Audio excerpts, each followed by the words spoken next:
Est-ce que vous avez déjà entendu parler des DOF, ou des dark, des offset ou des flat? En fait, tout ça, c'est une partie essentielle à l'astrophoto, notamment l'astrophoto du ciel profond. Et donc, du coup, dans cette vidéo, on va voir concrètement qu'est-ce que c'est, à quoi ça sert, et surtout, comment on fait concrètement. Allez, c'est parti!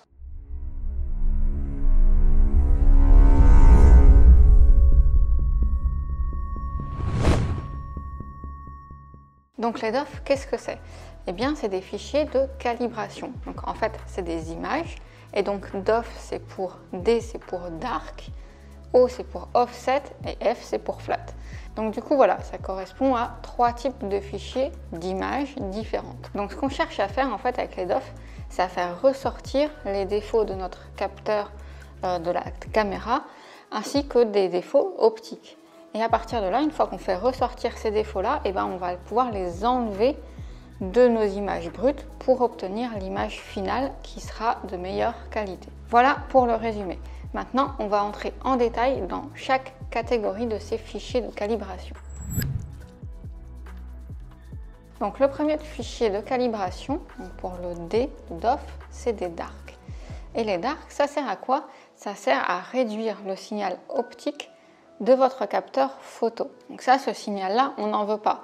Donc on le fait ressortir avec les dark pour ensuite le supprimer sur nos images brutes. Donc concrètement, en fait, ce qu'on cherche à faire ressortir, c'est ce qu'on appelle des pixels chauds que vous allez avoir sur vos images brutes et dont vous ne voulez pas. Donc on veut faire ressortir ça pour pouvoir les enlever. Alors, comment on fait des dark? Eh bien, c'est simple, comme son nom l'indique, donc dark en anglais c'est sombre, on veut donc avoir des images sombres, même noires, en fait, on ne veut pas de lumière.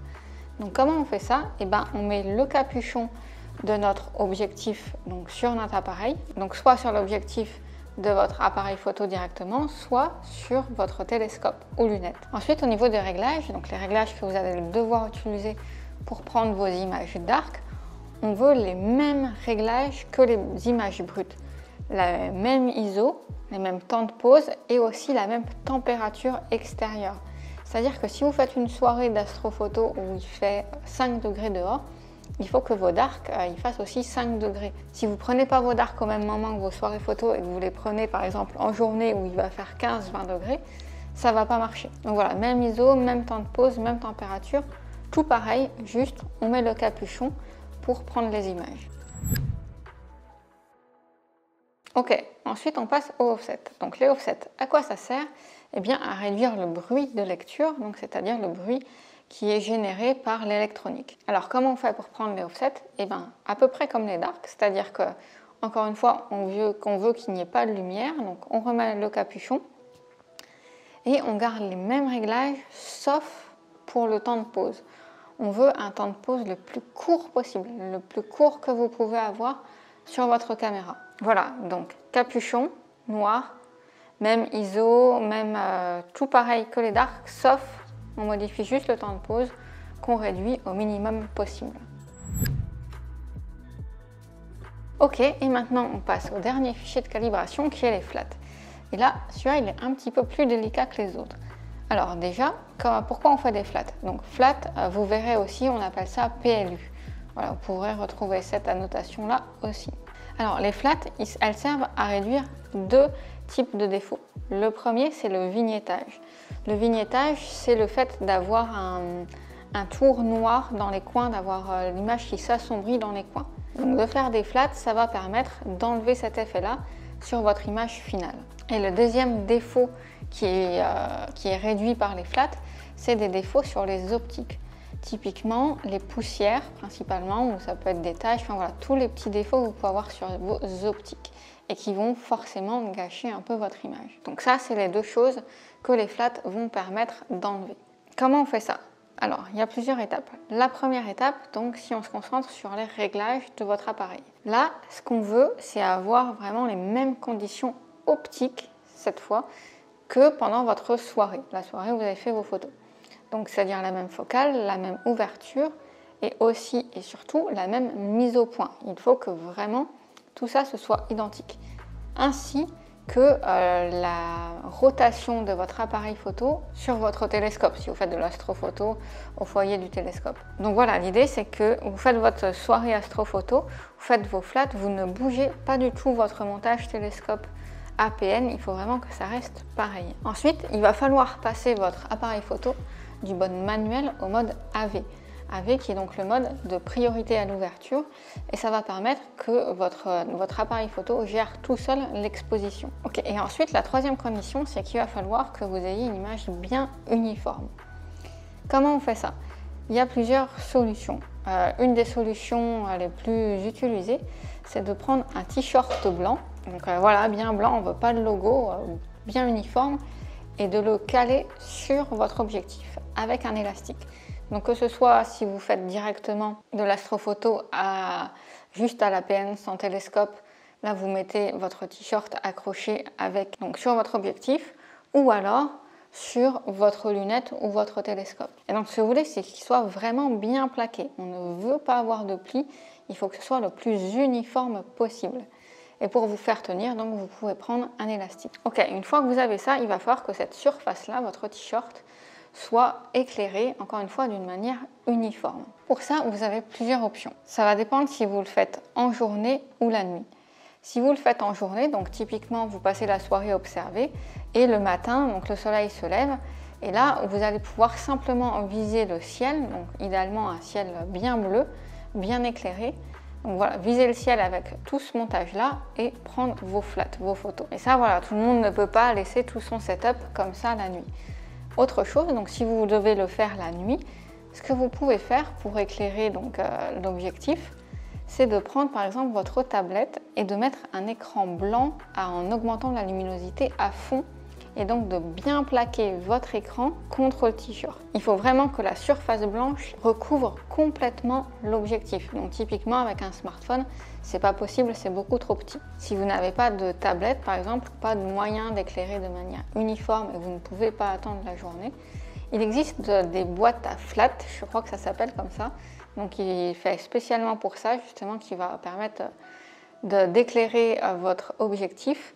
Je crois que ça vaut à peu près une centaine d'euros. Je vous mettrai un lien dans la description à la limite si vous voulez voir à quoi ça ressemble. Et donc voilà, si vous n'avez pas le choix, vous pouvez utiliser ça comme ça. Et le dernier élément auquel il faut faire attention quand on fait des flats, il faut que vous vérifiez que votre histogramme soit bien aux 2/3. Ok, donc si on résume pour les flats, même conditions optiques, donc même focale, même ouverture, même mise au point, la caméra bien inclinée, tout pareil, exactement le même montage qu'au moment où vous prenez vos bruts. Ensuite, le t-shirt blanc uniforme accroché à l'objectif, bien plaqué. Et troisièmement, orienté donc soit vers le ciel en pleine journée, soit en éclairant de manière uniforme, en tout cas la surface du t-shirt. Et pour vérifier, regardez l'histogramme qui doit être aux 2/3. Ok, voilà pour ces 3 fichiers de calibration. Maintenant, je vais répondre à quelques questions en vrac pour compléter tout ça. La première question que vous vous demandez peut-être, c'est est-ce que c'est obligatoire? Est-ce que vous devez absolument faire des DOF? La réponse est non, pas du tout. Si vous commencez tout juste à faire des photos, vous n'êtes pas obligé de faire des DOF, vous pouvez voilà, simplement prendre vos images brutes, soit une seule photo, soit idéalement quand même avoir plusieurs photos, puis les empiler. Voilà. Là, vraiment, c'est l'étape où ça va vous permettre d'encore améliorer vos photos, où ça peut vraiment changer le résultat, mais ce n'est pas obligatoire pour démarrer. Deuxième question, très importante, c'est ok, combien on en fait? Combien de dark, combien d'offset et combien de flat? Alors là, personne n'est d'accord, mais si on devait prendre une moyenne, il faudrait qu'environ, on va dire minimum 20, c'est bien, vous avez déjà un bon résultat. Et après, en fait, l'idée, c'est que plus vous allez en faire et plus ça va améliorer vos photos. Donc voilà, 20, c'est déjà bien. Et après, si vous voulez continuer, vous montez à 50, pourquoi pas 100. Mais bon, si vous faites 100 DOF, il faut que ça vaille le coup, quoi. Donc il faut que derrière, vous ayez de brutes intéressantes et déjà de quoi faire. Parce que ça ne va pas non plus, comme par magie, vous donner des photos superbes si de base, vous avez des brutes qui ne sont pas bonnes.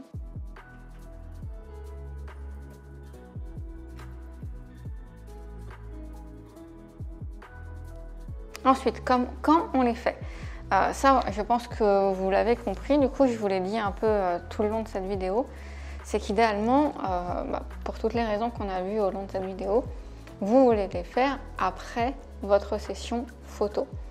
C'est-à-dire que vous passez votre soirée à photographier une cible ou plusieurs cibles, et une fois que vous avez fini, avant de tout remballer, vous enchaînez off, les darks, les offsets et les flats. Comme ça, vous avez tout, c'est bon, tout le montage est bon, vous avez encore tous vos réglages, et voilà, c'est vraiment le plus simple. Ensuite, autre question que vous pouvez peut-être vous poser, dans quel cas les faire? C'est-à-dire si vous utilisez quel type d'appareil photo. Là, c'est simple, c'est si vous utilisez un réflexe ou une caméra CCD. C'est les deux cas où vous avez besoin de faire les DOF. Et comme je vous disais dans l'introduction aussi, c'est surtout pour l'astrophotographie du ciel profond, pas pour le planétaire. Ensuite, avant-dernière question, vous vous demandez peut-être, ok, c'est top, mais qu'est-ce que j'en fais? Une fois que j'ai toutes ces images-là en plus, qu'est-ce que je fais? Et bien l'idée, en fait, c'est que vous allez les utiliser dans votre logiciel d'empilement. Donc vous allez avoir vos, je sais pas, dizaines de bruts, de light, on appelle aussi, et vous allez avoir vos DOF. Et c'est tout ça, en fait, dans votre logiciel d'empilement qui va faire le travail pour vous donner une image finale qui sera ensuite retravaillée. Enfin, dernière question, je ne sais pas si vous la posez ou pas, mais en tout cas, il faut que je vous le précise, c'est est-ce qu'il y a un risque d'endommager l'image si vous le faites mal? La réponse est oui, effectivement. Soit si les DOF sont mal faits, typiquement si par exemple les flats, vous n'avez pas bien plaqué votre t-shirt, donc vous n'allez pas avoir de bons flats, soit si vous n'en faites pas assez.